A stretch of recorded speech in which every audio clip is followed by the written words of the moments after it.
The Toronto Maple Leafs prospects put their best foot forward before training camp. I'll give you my thoughts on the weekend in Traverse City, plus comments from Ryan Reaves and the Mike Babcock era coming to a disastrous end in Columbus.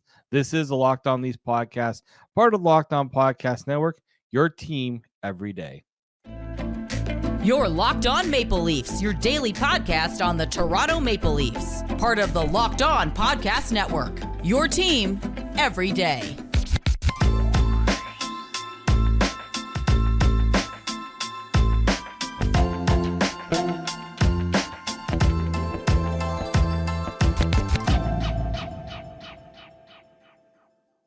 Hello and welcome to the Locked On Leafs podcast, your daily fix for all things Leafs. I'm your host, David Morassutti from Sportsnet. As always, Locked On Leafs is a daily Maple Leaf-centric podcast, so make sure you subscribe for free wherever you get your podcast from. You can catch us now on YouTube each and every day, Locked On Leafs, because it is your team every day, and we are back to everyday podcast. The summertime, the off season is over. We are now ramping things up for training camp. So what does that mean? We're back to 5 shows a week. Of course, now we start 5 shows a week, and Mike's not here. Mike, as some of you may have missed on the last episode, Mike was not going to be available this week. But Mike and I prepared for this. We actually have some content that we are pre-planning for this week to kind of get you guys set up for training camp. Obviously, I will be here as well for any news potentially that develops throughout the time. But between now and camp, I don't expect a lot of big news to come out, but we'll be ready for it regardless here on the Locked On Leafs podcast. And yeah, it's weird because we're getting very close to, the first time we'll see these guys on the ice. They're going to be on the ice this week. They're going to be putting themselves through the rigors of conditioning. Well, most of these guys have been training all summer long, so shouldn't be too bad for them. But they're going to get through all the media stuff. We're going to hear a lot about the offseason and reflections and the new guys that are brought in. We haven't seen a lot of these guys in their Leafs gear. Tyler Bertuzzi, Max Domi. We get to see these guys, John Klingberg, for the first time in Leafs jerseys this week as well. They had the golf tournament today, so there were some comments made by Ryan Reaves I wanted to touch upon on the show. And, of course, the Mike Babcock situation, which we'll discuss a lot later on the show. But first, let's get to some action that did happen on the ice, and that was the Prospects tournament at Traverse City.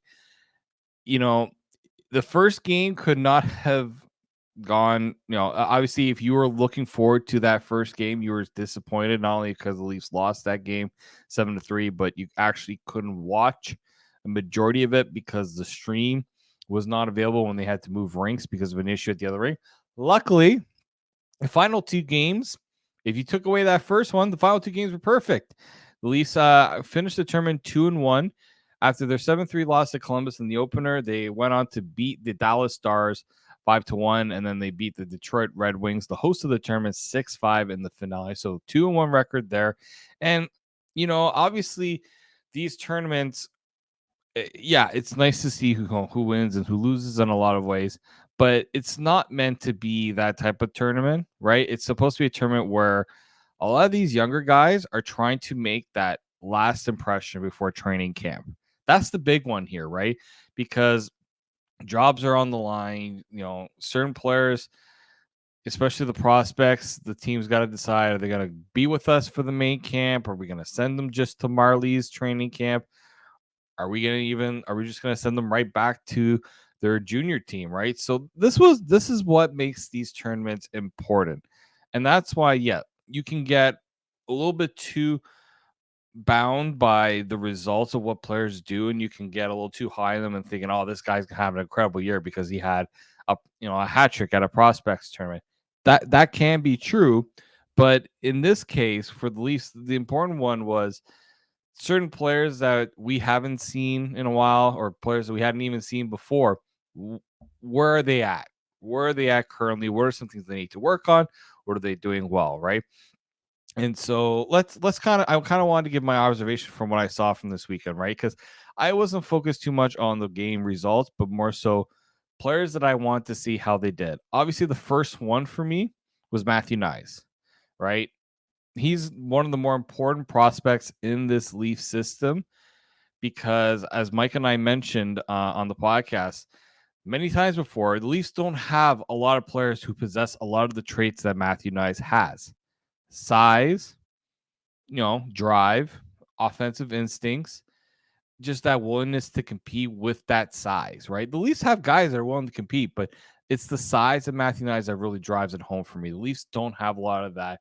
The NHL still values players with size. Obviously, smaller players, speedy players, they definitely play a role too. But Matthew Knies, it was important for him to get back himself ready for camp, right? Because he's a player that, with the way that last season ended, and we're still kind of deciding where he fits in this lineup. We know he's an NHL player. Like, if you're wondering if Matthew Knies is an NHL prospect, I think an NHL player at this point, full time, I think you might be looking for reasons to put the kid down. I think he is going to be ready for the NHL. He just looked like a man amongst boys, and a lot of times when I watched him play, just his size. I think his skating kind of improved a little bit too, which is good to see. I thought his he had a little bit quicker, right? And his strides were a bit longer. And those are important things, right? Now, obviously, as I said, against smaller players, that's something you have to take with a grain of salt. I understand that, but I thought Matthew Knies showed a lot of promise in this tournament, and I just think he's going to be one of the X factors for the Leafs this year. Like, when he was put into this lineup, right after Michael Bunting's suspension, right? Let's not forget he didn't start the playoffs with this team. I just think that he brings just another element that this team needs, and I think he's going to be such an important player going forward for this Leafs team. So great look here from Matthew Knies and what we saw from him at the tournament. Obviously, the other one I was really curious about was Easton Cowan, right? Because we heard all the time about what the Leafs were getting with Easton Cowan. Like, he went above the projections, right? The Leafs took him earlier than many expected him to, and I still think that it's hard to right now give him a specific grade right now, just because we have to establish exactly what he is as a prospect right now, right? Like, he was playing center. I didn't expect him to play center. I thought he would be a winger. So that's interesting that he was playing center, and maybe that's something he's going to be doing this year in London, which would be great news for him, in my opinion. I think there was great instincts out there. Obviously, there's that competitiveness that surely made him a player to really watch. He had 2 goals, 4 assists, so 6 points, among the Leafs leaders in points there. I think I liked what I did like was his defensive play, right? He didn't shy away from that. I think what he will need to work on, obviously the size part is a big one, right? Because he's 5'10", about 171 pounds. Like, he's gonna have to bulk up. It's still really early. The guy was just drafted. He has time.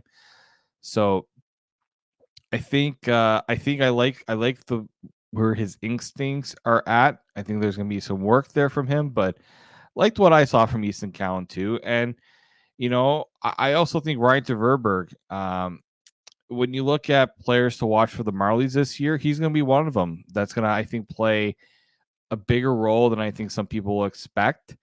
I think he's a guy that's really going to have to make a push this year, right? Because he's a 7th round pick. He's a bit older. He's going to have to make a push right now to say, I'm going to be able to take my next steps as a prospect. So I liked what I saw from him there. Again, some good instincts with the puck, good vision on his part. He was willing to battle. He played center too at times, which was another, when you see guys just thrown into center, especially with the size that Ryan Verberg has, he's only 5'11". generally you want your centers to be a little bit bigger. So it was interesting to see that he's showed a little bit of versatility there as well. He had 5 points in the tournament, a goal and 4 assists. Right now, the thing is, he's just got to work on the consistency from start to finish. That's gonna take some time. Coming from college to professional hockey, that transition does take time. So I do think there's a lot to like there from those guys. And then obviously Dennis Hildeby, he was a big talk of the tournament because how could you not notice him in the net? The guy is 6'6". He covers a good portion of the net just by being on his knees. He's so big. And what I like is his composure. He's going to have to work on selling himself down early in the game and work on the puck handling skills a bit more.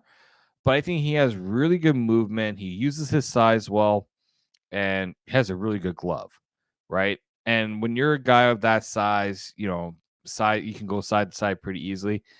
I liked what I saw from him. I'm very, very interested in seeing how much he plays with the Marlies or how they're going to work his introduction to professional hockey. Is he going to be with the Marlies a lot? Is he going to be with the Growlers?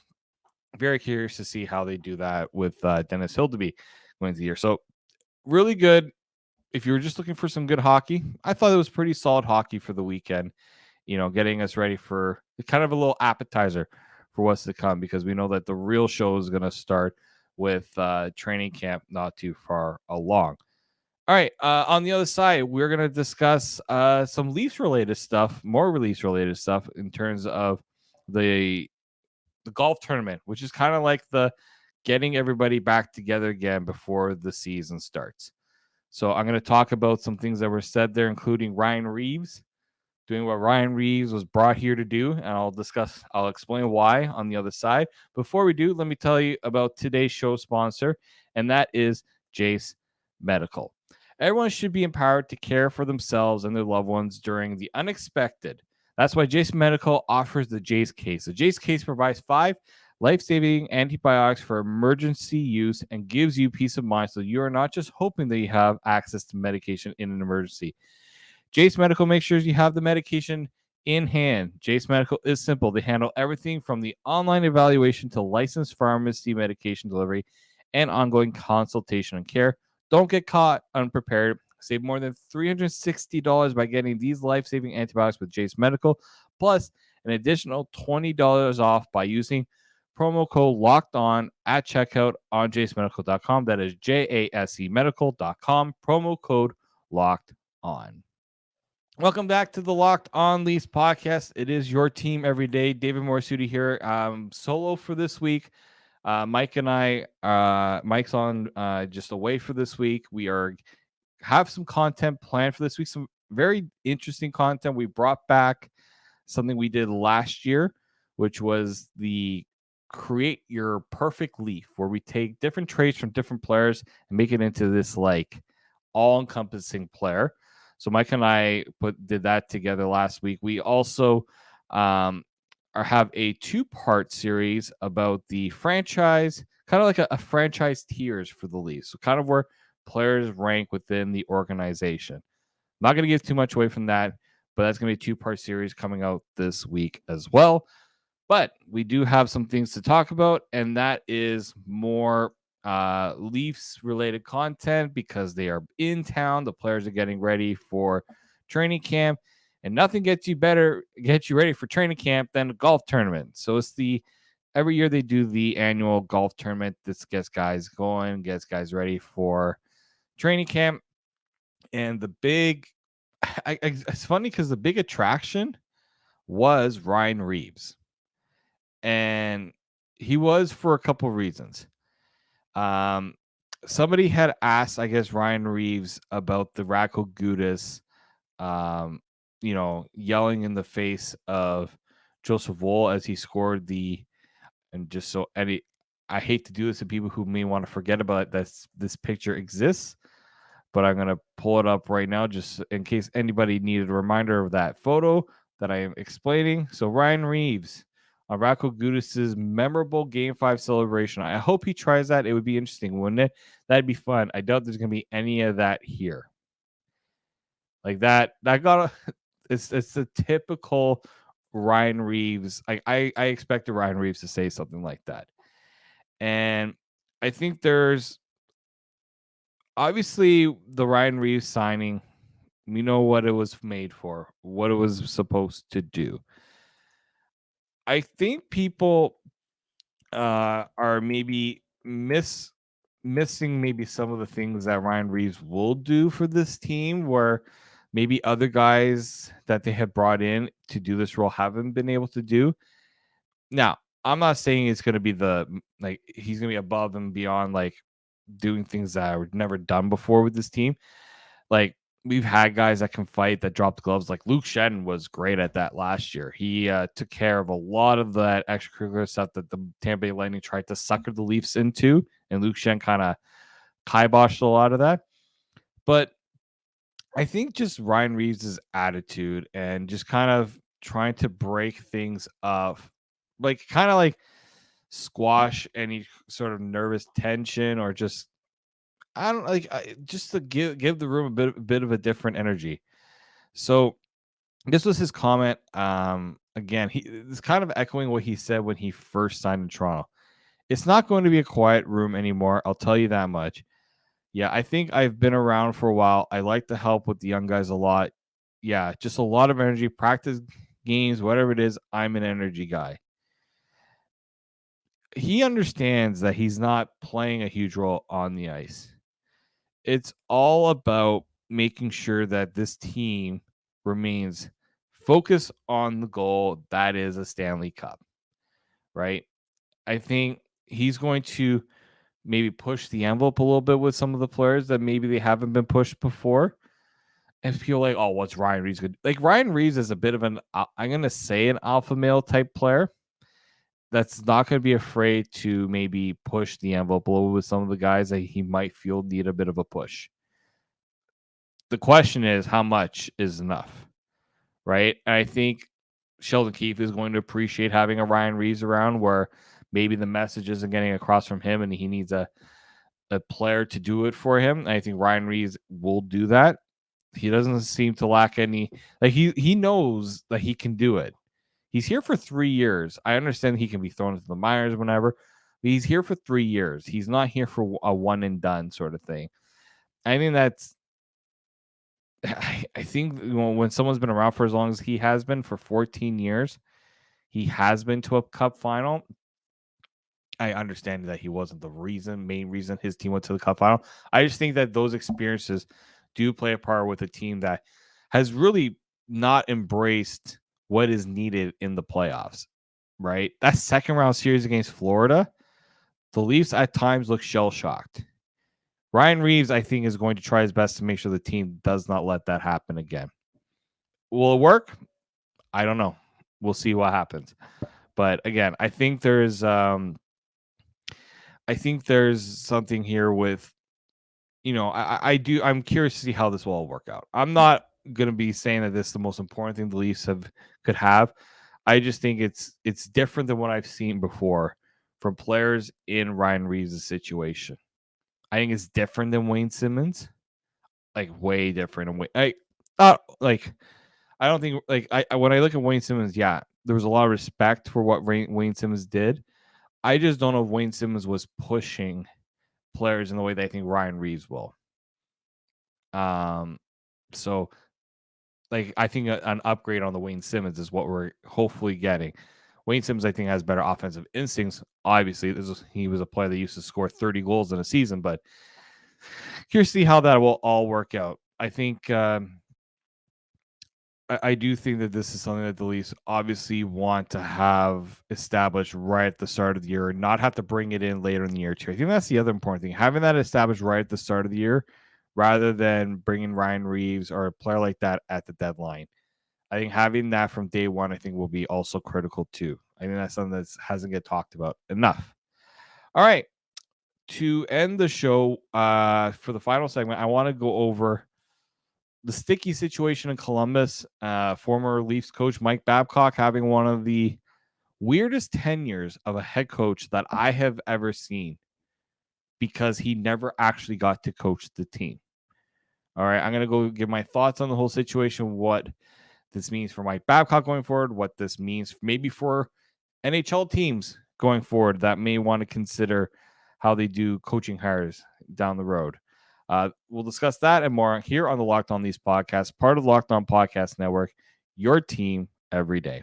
Today's episode is brought to you by the FanDuel Sportsbook. Snap into action this NFL season with FanDuel, America's #1 sportsbook. Right now, new customers can get $200 in bonus bets guaranteed when you place a $5 bet. That's $200 in bonus bets, win or lose. If you've been thinking about joining FanDuel, there's no better time to get in on the action. The app is so easy to use. There's a wide range of betting options, including spreads, player props, over-unders, and more.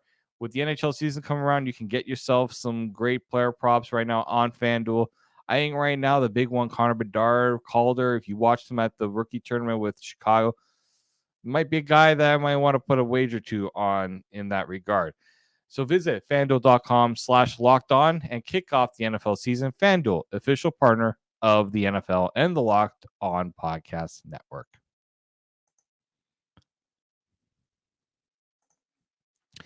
Welcome back into the Locked On Leafs podcast. David Morassutti here. Mike DeStefano, as I said in the last two segments, is away this week.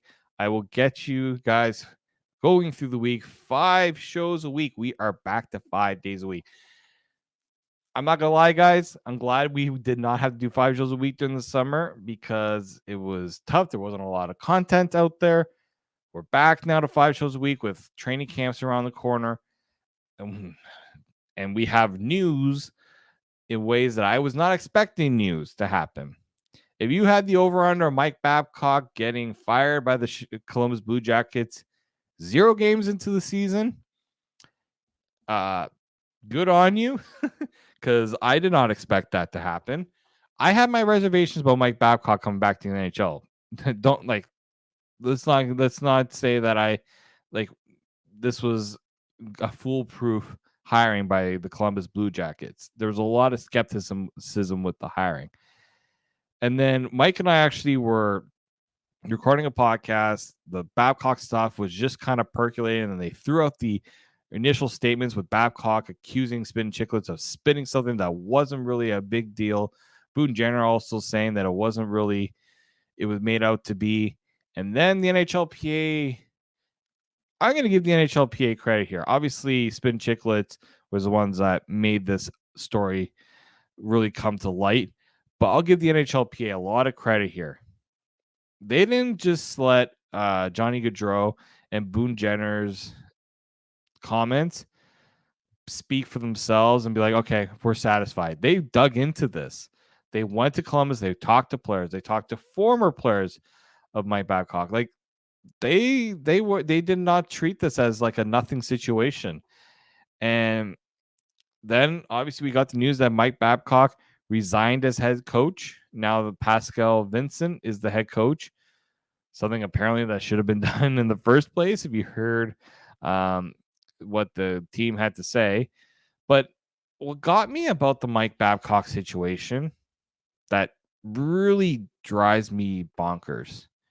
Obviously, the situation of itself was really dumb. For those that don't know, it wasn't the issue of asking Boone Jenner to see photos of his family or even Johnny Gaudreau. It was asking young players, especially young players who probably don't have families, while they weren't even at team facilities, if he could see photos and literally taking their phones and scrolling through it. I don't know if you've ever been in a situation like that before, but that is an invasion of privacy. And it's also just wrong to do something like that. I don't think I need to tell many people that it's not right to do that. And if I'm a head coach of a team, and I'm especially a lot of young players, up and coming players, I'm trying to get myself back into the league after the last gig I had didn't really work out well for me. And the things said about me afterwards didn't really help my character in a lot of ways. And you go and you do that. Just why? Like, what is he thinking? What was Mike Babcock thinking? Personally, I don't think he was thinking. I think he just thought what he was doing was right. And maybe just someone that didn't really understand what he had done wrong in the past, right? And it's an issue with a lot of these when you bring in a lot of coaches like this who feel like,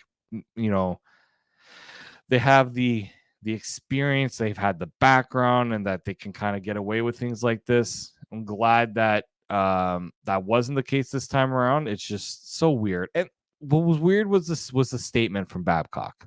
Okay, because I'm gonna read the statement and I'm gonna say something that I'm sure a lot of people have already said about it, but something I think needs to be reiterated.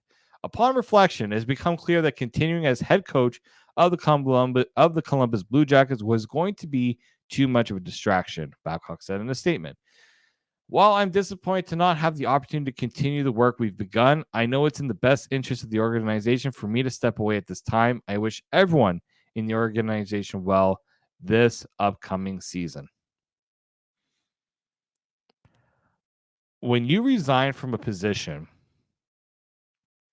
and usually when something like this happens, instead of the Columbus Blue Jackets firing Mike Babcock, and the reason why they didn't fire him was for legality reasons and for money reasons, like it's obvious why he resigned is because he still needs to get paid, but he knows that, and I think the Blue Jackets knew that the only way that was going to work is if he resigned.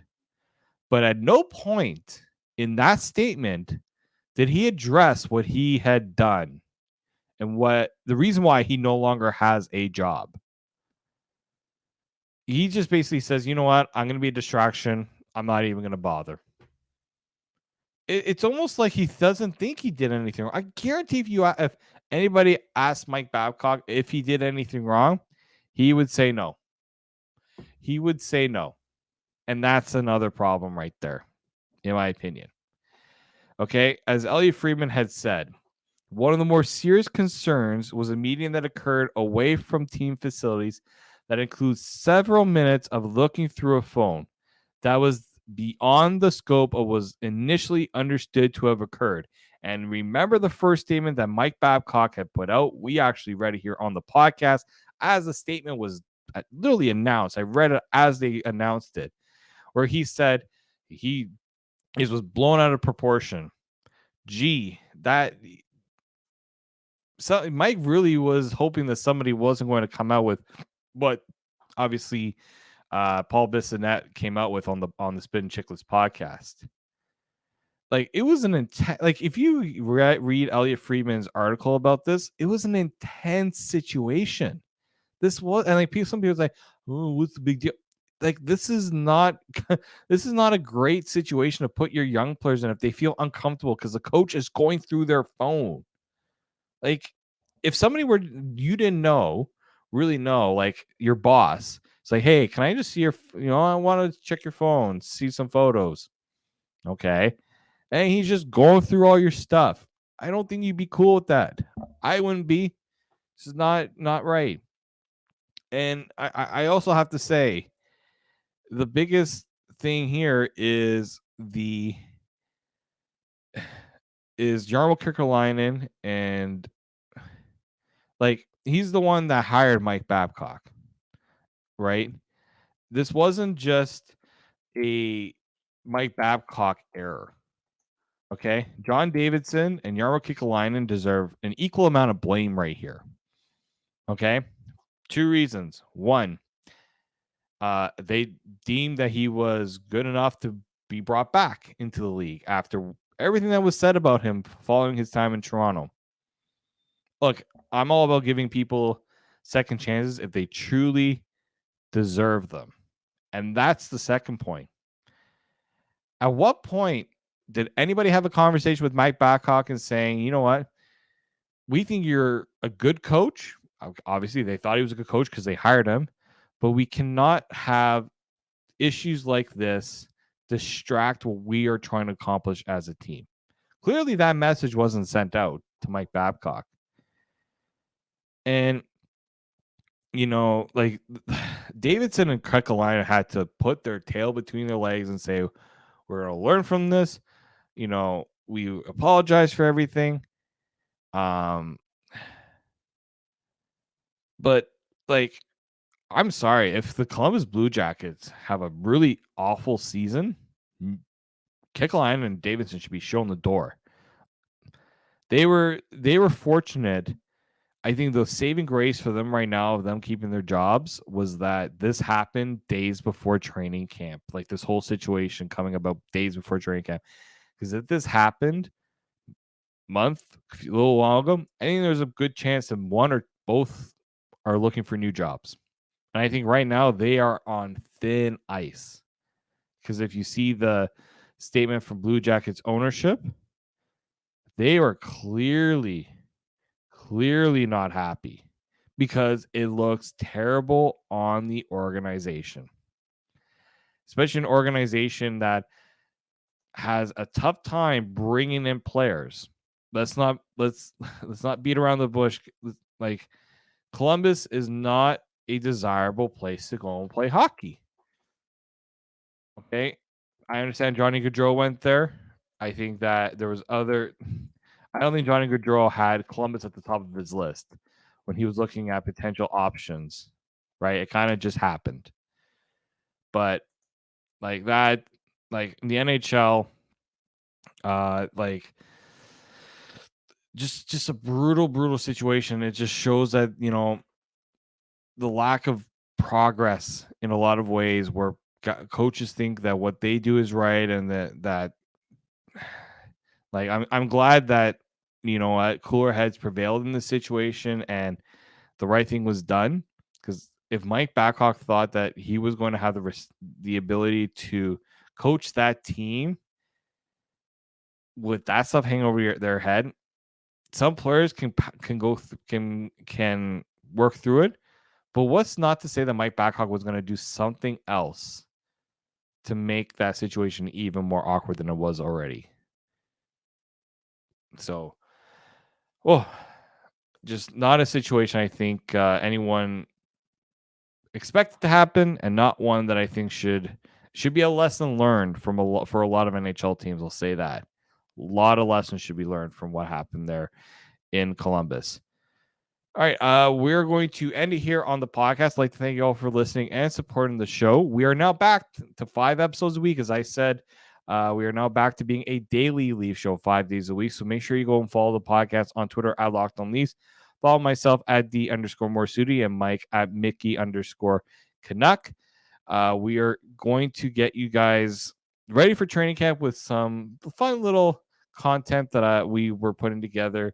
When Mike, knowing that Mike was not going to be here this week, so it gives me a little bit of a break too. So I'm still going to be doing intros. I'm still going to be throwing in news if news does break, but it helps me when Mike's not here as well. And we'll have some Leaf stuff to talk about later in the week too. But until then, keep locked right here on Locked On Leafs.